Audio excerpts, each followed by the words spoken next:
Even though the damage had been done, he hoped that she would realize the error of her ways and change her mind about going to New York. He already knew from the investigator's report that the meeting was a farce set up by Jake to leave them alone for the weekend. Unfortunately, however, she and Jake left for the airport during lunch, and he didn't hear anything from her until she arrived at the hotel. He didn't hear from her for the rest of the weekend, but he heard from an investigator who kept him up to date on what the two lovers were up to. From the reports he had read, they had a lot of fun, visiting local nightclubs, dancing and drinking, and then spending most of the weekend having sex. He almost punched the wall when he saw the video of the two of them in bed. He couldn't help but notice that Jake wasn't using any protection at all. He didn't know if Marion was still on birth control. He considered his options. In his opinion, divorce was not difficult, but he also knew from conversations with colleagues that divorce in the States almost always ended badly for husbands. Then he brainstormed and made a couple of calls abroad that Sunday. He was already in bed when Marion returned home late on Sunday evening. Normally, he would greet her home from trips like this with hugs and kisses and then some romp in bed. But not at this time. He didn't even offer to help carry her bags inside. She put her bags in the closet, changed in the bathroom, and went to bed. She tried to kiss him, but he rolled over so as not to touch her. The next morning, he got up before her and left the house without saying a word to her. During a break, he contacted his investigator and received a full report of Marion's activities over the weekend, then made another call. Marion tried to contact him throughout the day, but he ignored her calls and texts. He saw her at home that evening, but said almost nothing to her. She finally cornered him in the living room after dinner. "Ram, what's going on?" she asked. "You haven't said 2 words to me since I returned home. Don't you want to know if we were successful?"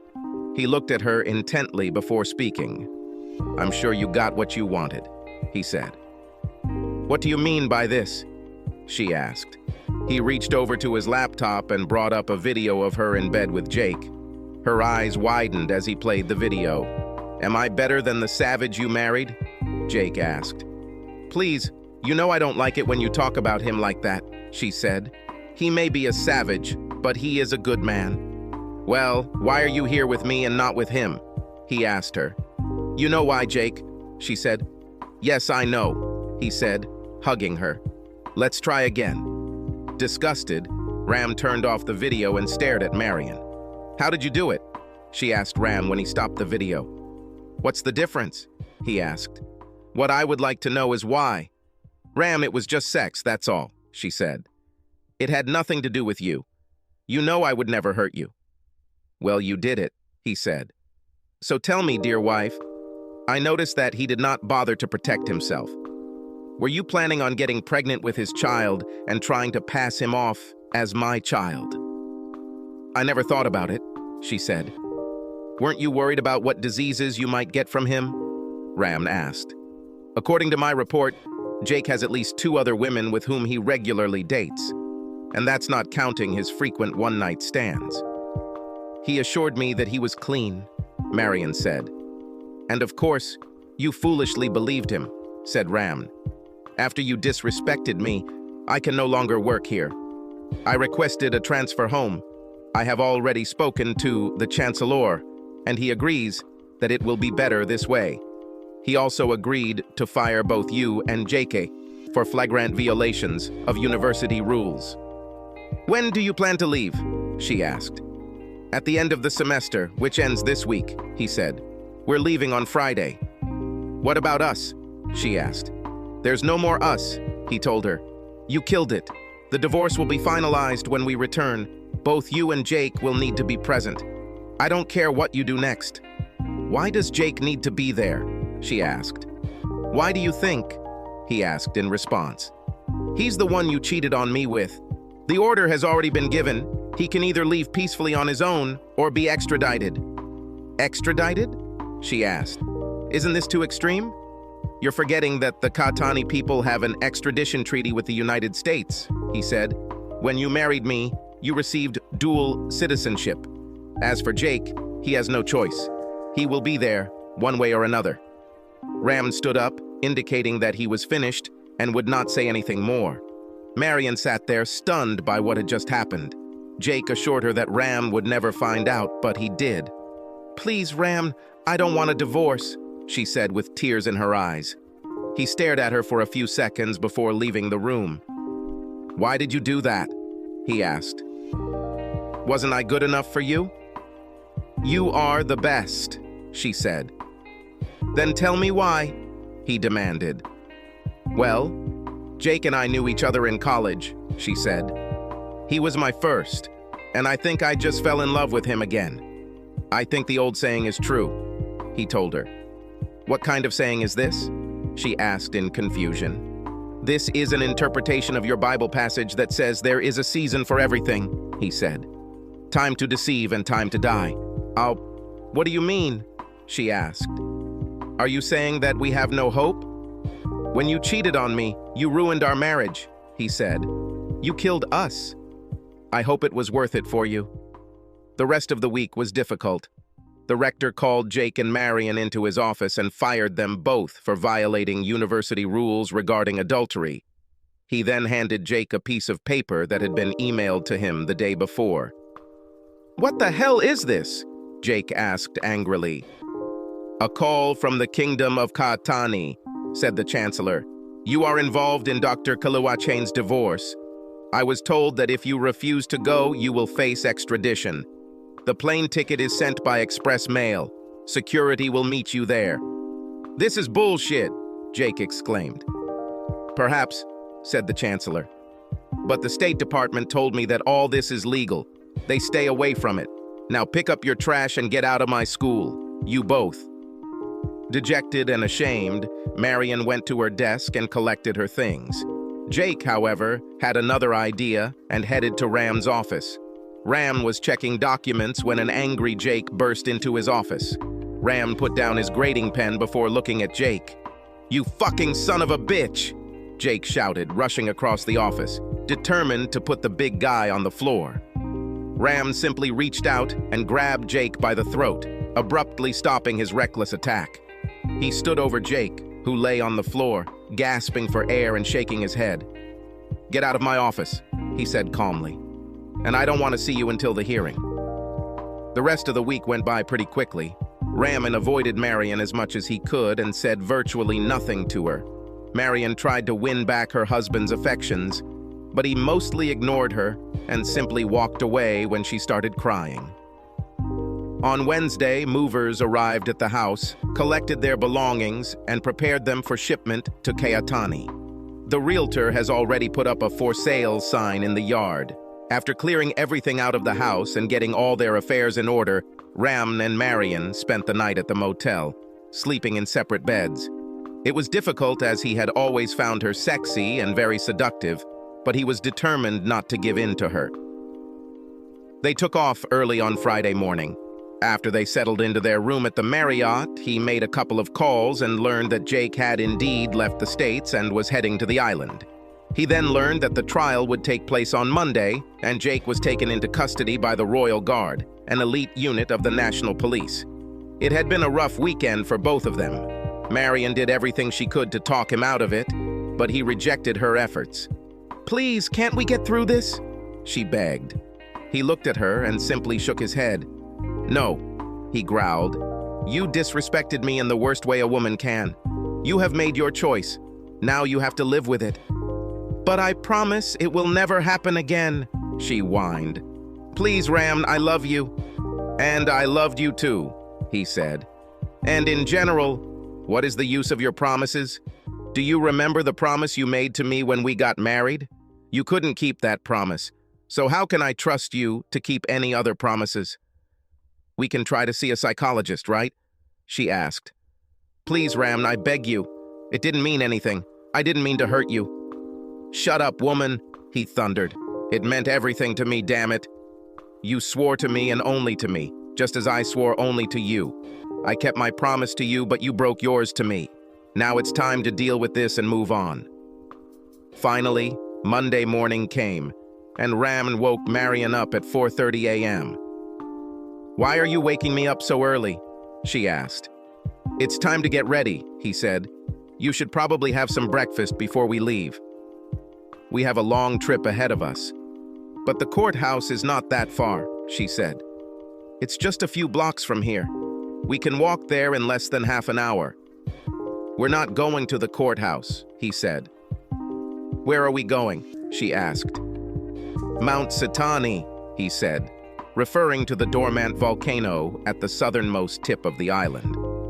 The last time it erupted more than 2,500 years ago, it blew away the top third of the mountain, leaving a giant hole in the ground that later became a sacred site for the island's population.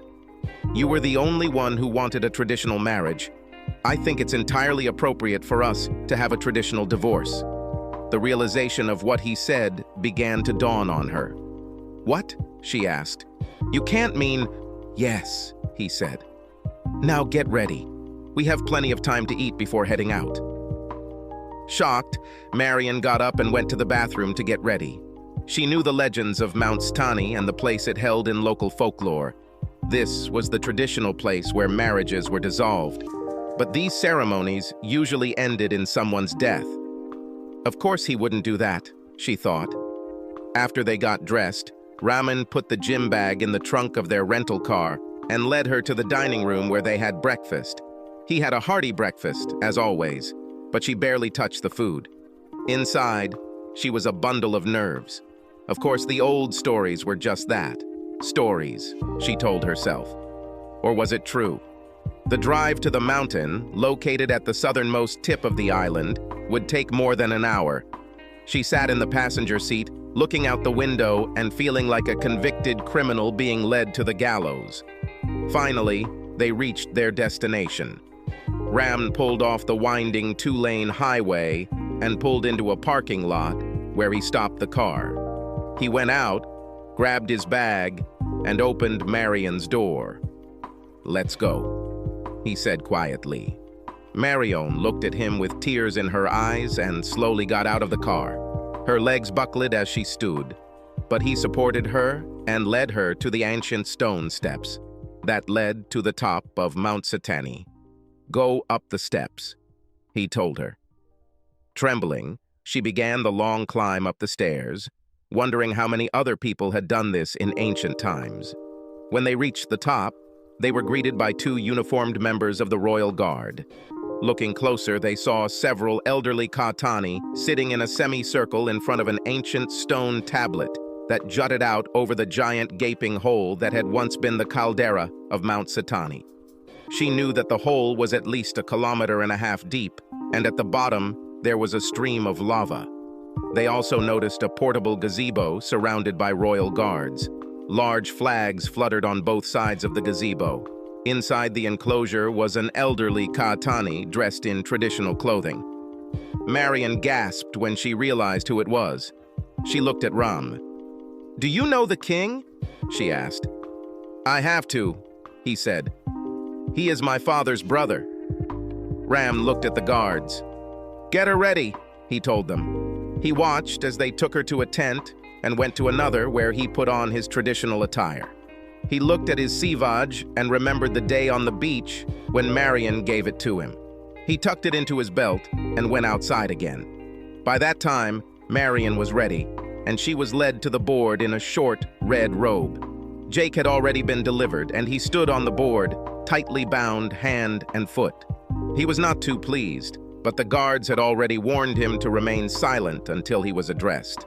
Ram approached the gazebo and bowed to his uncle, who greeted him with a nod of his head. He then took his place before the tribunal, which was arranged in a semicircle in front of the board. "Prince Raman Kaluachain," said the man in the center of the semicircle. "This court has considered your petition for divorce. We have also reviewed all the evidence and have concluded that your case is valid. Based on the evidence, your petition for divorce has been granted. Do you want to address those who have wronged you before you make a final judgment?" "I'll ask, counselor," said Ram. "Very good then," said the older man. "Continue." Raman bowed to the tribunal and turned to face Marion and Jake, who were now tied to each other on the board. He could tell that Marion was scared, which she had every right to be. Jake, on the other hand, had no idea what was about to happen and remained arrogant as always. What the hell does this all mean? Jake asked as Ram approached them. Shut up, Marion told Jake. Why? Jake asked. Are they going to sacrifice us to their volcano god or something? God, you're such an ass, she whispered. Are you two done? Ram asked. They said nothing, staring back at him. Ram continued, looking at his soon-to-be ex-wife. Do you remember the promise you made to me there on the beach 5 years ago? He asked. I remember, she said. Did you fully understand the nature of the promise we made to each other? He asked.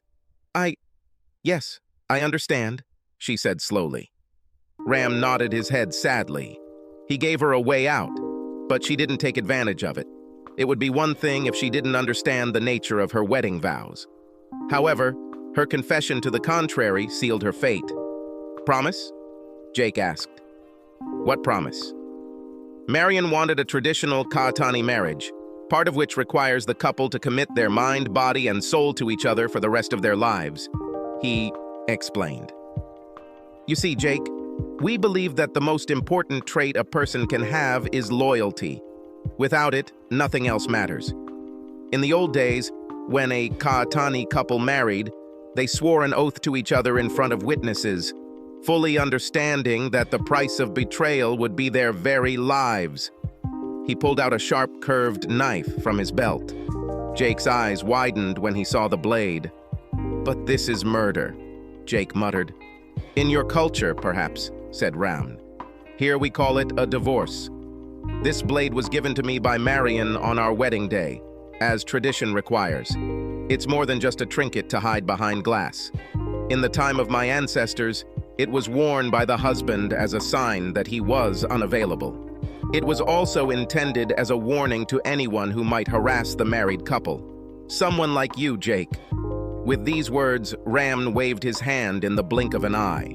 When he finished, a red line appeared on Jake's neck and his eyes widened as he realized that his carotid artery had just been severed. Blood gushed from his neck, and he began to sway, losing strength. Marion tried to hold them on the stone board, but it was difficult since Jake did not have the strength to stand. Suddenly, a strong gust of wind blew over them, causing Marion and Jake to fall into the abyss below. Ram closed his eyes for a moment, trying to stop himself from sobbing. He opened his eyes and threw the blade into the large hole, then took off his wedding ring and threw it after the knife. He heard the sound of a gavel behind him, and the chairman of the tribunal spoke. This divorce is final, he said. Ram stared straight ahead as the tribunal members gathered their things and left. He felt a hand on his shoulder and turned around to see his uncle standing next to him. You loved her, his uncle said. So it was, said Ram. You even gave her a way out, but she didn't use it, said the elderly man. In the end, she acted nobly. I suppose so, said Ram. I know it was the hardest thing you have ever had to do, my son, said the king. Believe me, when you find yourself in my position, it won't get any easier. You will outlive me, uncle, said Ram. The older man chuckled. Hardly, he said. In any case, your honor is restored. Now it's time to mourn what was lost and move forward. By the way, Sika is looking forward to your call. She still loves you and has managed to keep the hounds at bay. After so many years? Raman asked. Yes, said the king. He pulled out a card and handed it to Raman. She would be a good wife and a good queen for you when the time comes. And I must admit, I always wanted a real doctor in the family. The last time Raman spoke to her, she was in the States working on her medical degree and residency. Now please call the girl and give her your number, and let her know that I'm not your answering machine, the king said with a smile. Raman laughed at this. Thank you, uncle, he said. I will do it. The older man smiled and patted him on the shoulder before leaving. Raman went to his tent and changed into the clothes he was wearing before. He sat for a minute and thought about Marion. He wiped the tears from his eyes and walked down the steps to his car. Once he got into the car, he took out his phone and saw that he had good service. He dialed the number his uncle gave him. Cha, said a pleasant female voice after the first ring. He remembered his younger years and the sweet, seductive, dark-haired woman who had attracted him so much before he met Marion. "Cha," he said in response. "Divorce is final." "Okay," she said. "Now please go home to the one who loved you first, Ram. I missed you so much." "I'm on my way," he said. Perhaps there really is something special in first love, he thought. Subscribe to our channel so that your second chaff doesn't cheat on you, and go ahead and listen to the next story, because this story is nothing compared to the next one. If you're under 18, don't even think about listening to the next one.